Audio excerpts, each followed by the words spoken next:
Hello বন্ধুরা, royal গাপ্পিতে আপনাদের সবাইকে স্বাগতম।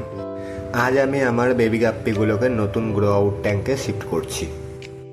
তাই অ্যাকোরিয়াম থেকে সব ছোট বাচ্চাগুলোকে ধীরে ধীরে একটা ছোট বক্সে রাখলাম।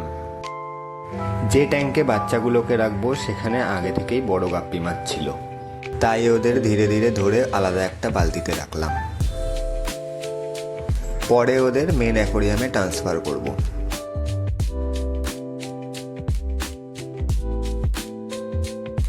এখন বেবি গাপ্পিগুলোকে নতুন গ্রো আউট ট্যাঙ্কে রেখে দিলাম কিছুক্ষণ অ্যাক্লিমেট হওয়ার জন্য।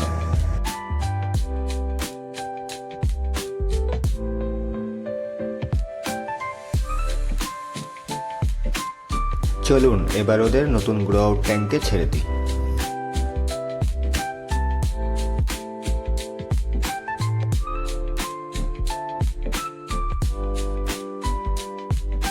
নতুন জায়গায় আসার পরে ওরা ফ্রিলি সুইমিং করা শুরু করে দিয়েছে।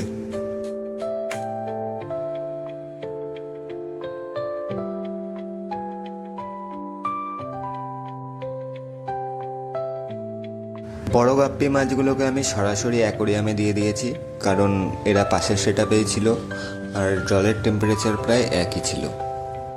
আর একটা ইন্টারেস্টিং ব্যাপার হলো, এই বড় গাপ্পিগুলোর মধ্যে কয়েকটা আমি আগে এই গ্রো আউট সেটআপেই বড় করেছিলাম।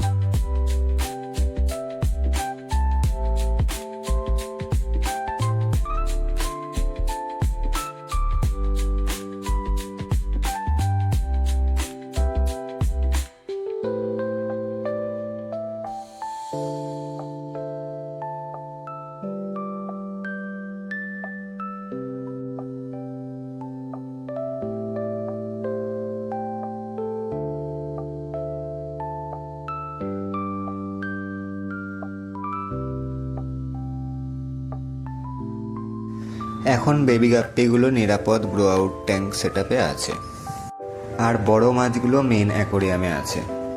এতে ফ্রাইগুলোর গ্রোথ আরও ভালো হবে। সামনে ওদের গ্রোথ আপডেট অবশ্যই নিয়ে আসব। ভিডিওটি ভালো লাগলে লাইক করবেন, কমেন্ট করবেন আর রয়্যাল গাপ্পি চ্যানেলটি সাবস্ক্রাইব করে পাশে থাকবেন।